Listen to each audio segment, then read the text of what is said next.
हरिओम. पसायदान. योगदास श्री जयगणेश जोशी यांनी केलेले निरूपण. प्रवचन क्रमांक 27. पसायदान. ओवी 5वी. भाग 2.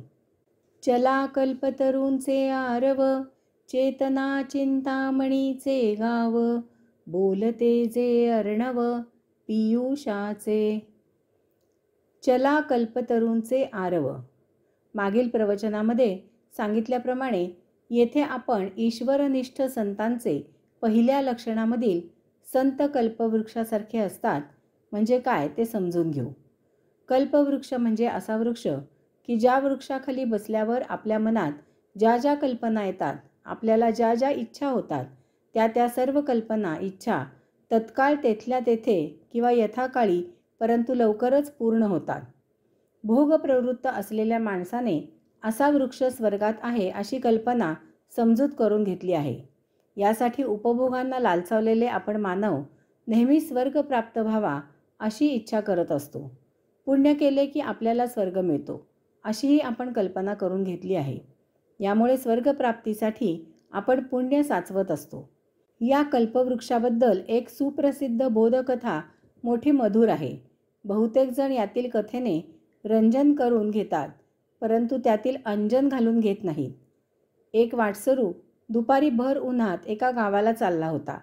उन्हामुळे तो घामाघूम झाला आणि तेथे जवळच असलेल्या एका घनदाट सावली असलेल्या वृक्षाखाली विसावा घेण्यासाठी थांबला.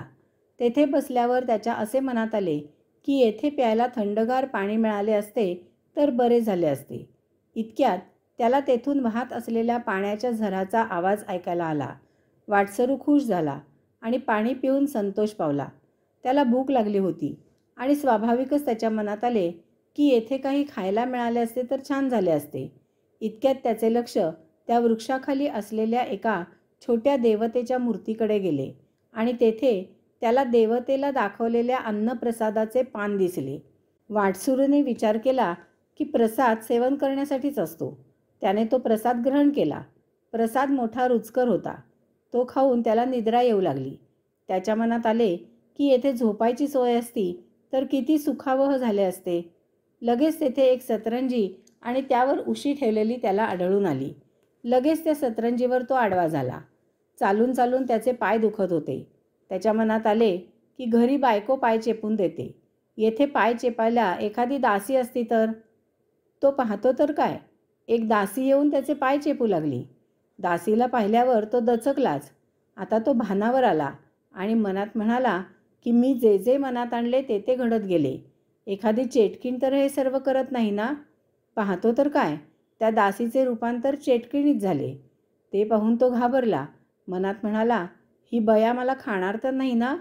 त्या चेटकिणीने त्याला त्वरित खाल्ले.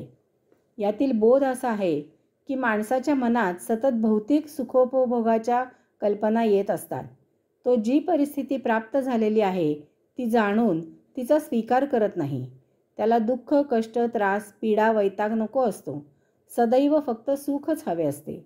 कितीही मिळाले तरी तो सतत आणखी आणखी मागत असतो आणि त्याचे कधीही समाधान होत नाही. आयते मिळाले तर ते घेण्याची त्याची वृत्ती असते. आपण आपल्या कष्टाचे खावे असा विचार तो करत नाही. सुखाच्या विरुद्ध दुःख येते याचा त्याला विसर होतो. सुख उपभोगताना त्याला परमात्म्याची आठवण होत नाही. वरील कथेत त्याच्या मनात चेटकीण आली परंतु हे सर्व देवता देत असेल असे काही त्याच्या मनात आले नाही. हाच मोठा प्रश्न आहे. ईश्वरनिष्ठ भक्त संत कल्पवृक्ष आहेत परंतु या कल्पवृक्षाची खूण उलटी आहे. तुम्ही एकदा ईश्वरनिष्ठ भक्त संतांच्या कृपाछायेत सहवासात आल्यावर त्यांच्या कल्पनेप्रमाणे तुमच्यात इच्छा निर्माण होतात. तुमच्या कल्पनेप्रमाणे नव्हे, त्या त्यांच्या कल्पनेप्रमाणे पूर्ण होतात. तुमची इच्छाशक्ती ईश्वरनिष्ठ भक्त संतांच्या चरणी लीन होते, ती त्यांच्यात विरून जाते. आता ईश्वरनिष्ठ भक्त संतांच्या इच्छा त्याच तुमच्या इच्छा असतात. ईश्वरनिष्ठ भक्त संतांच्या रंध्ररंध्रात एका भक्तीखेरीज अन्य काहीही नसते. ते तुम्हाला त्यांच्यासारखे घडवतात. तसे तुम्ही होता. श्री ज्ञानेश्वर माऊलींचे ईश्वरनिष्ठ भक्त संत हे अशा अर्थी कल्पवृक्ष आहेत. कल्पवृक्षाकडे अरण्यात आपल्याला जावे लागते, तेथे अरण्यात त्याची भेट व्हावी लागते किंवा त्याला शोधावा लागतो.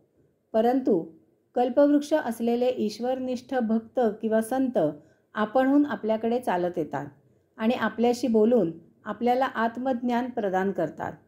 श्री ज्ञानेश्वर माऊली सांगतात की ईश्वरनिष्ठ भक्त संत कल्पवृक्षाचे बगीचे आहेत. बगीच्याविरुद्ध अरण्य जंगल असते. अरण्यात वृक्ष, लता, पल्लवी त्यांना पाहिजे तशी फोफावत असतात. तेथे पशु, पक्षी आणि अन्य प्राणी त्यांना पाहिजे त्याप्रमाणे संचार विहार करत असतात. तेथे कसलाच काही विधिनिषेध नसतो. असलाच तर जंगलराज, जंगलाचा कायदा असतो.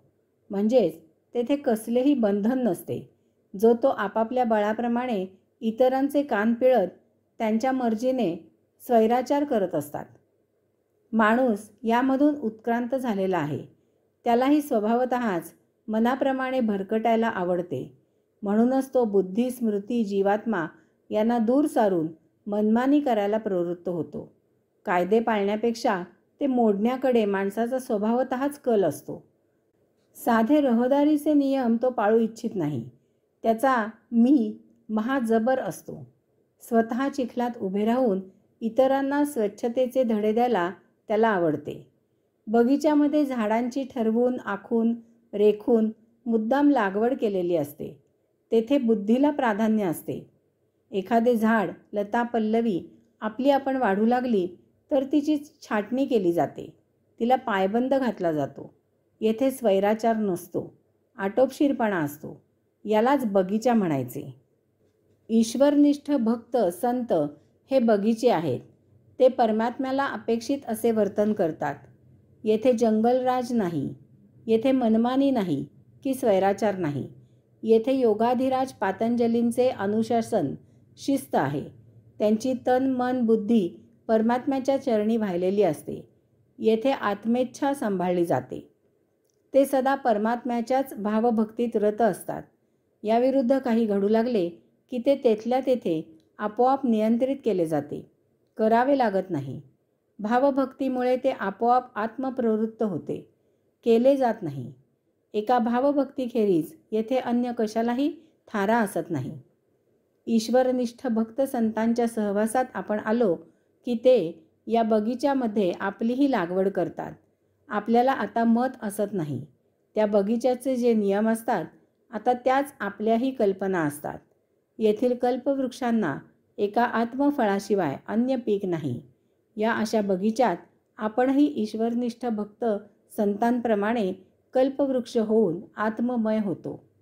भल्या मोठ्या अरण्यात एखादाच कल्पवृक्ष असतो आणि अशा कल्पवृक्षाच्या छायेत नकळत एखादाच वाटसरू अचानक विसावतो. हे रूपक आहे. लाखो जण अध्यात्माचा उपदेश ऐकतात, परंतु यामधील एखादाच या वाटेला यात्रा करतो. कल्पवृक्षाप्रमाणे अध्यात्म दुर्मिळ आहे. येथे कल्पतरूंचे असे अनेक वचन वापरले आहे, कारण श्री ज्ञानेश्वर माऊलींना सर्वांनी या बगीच्यात वास्तव्याला यावे, ईश्वरनिष्ठ भक्त म्हणून जीवन कैवल्यात जगावे अशी अपेक्षा आहे. अरण्यात असणाऱ्या एखाद्याच कल्पवृक्षावर माऊलींचे समाधान नाही. त्यांच्या कल्पना विश्वव्यापी आहेत. माऊलींना जगामधील, विश्वामधील तमाम प्रजा ईश्वरनिष्ठ भक्त संत व्हावी अशी अपेक्षा आहे. ईश्वरनिष्ठ भक्त संत देवाकडे कधीही भौतिक मागणे मागत नाही. ते कधीही चुकूनसुद्धा वैयक्तिक काहीही मागत नाहीत. स्वतःसाठी ते काही मागत नाहीत. कारण भौतिकात स्वतःसह सर्वांनी नियतीने जी परिस्थिती प्राप्त करून दिलेली आहे त्यातच सुखाने नांदावे अशी अपेक्षा आहे आणि याचा उपयोग करून एकमेव अध्यात्म साध्य करावे अशी अपेक्षा आहे. कर्मधर्म संयोगाने किंवा आपल्या पुण्याईने कल्पवृक्षाखाली जरी बसायला मिळाले तरी त्याच्याकडे काय, किती, कसे, केव्हा मागायचे यासाठी तशी बुद्धी हवी. यासाठी नेहमी कल्पना चांगल्या कराव्या. यायोगे अशावेळी बुद्धी छान चालते. ते स्वतःसाठी आध्यात्मिक आणि तेही एकच मागणे मागतात आणि ते म्हणजे हेची दान देगा देवा, तुझा विसर न व्हावा. बस, संपले त्यांचे मागणे. तसेच जगासाठी, विश्वासाठी ते आध्यात्मिक मागणे मागतात की सर्व ईश्वरनिष्ठ भक्त संत व्हावेत.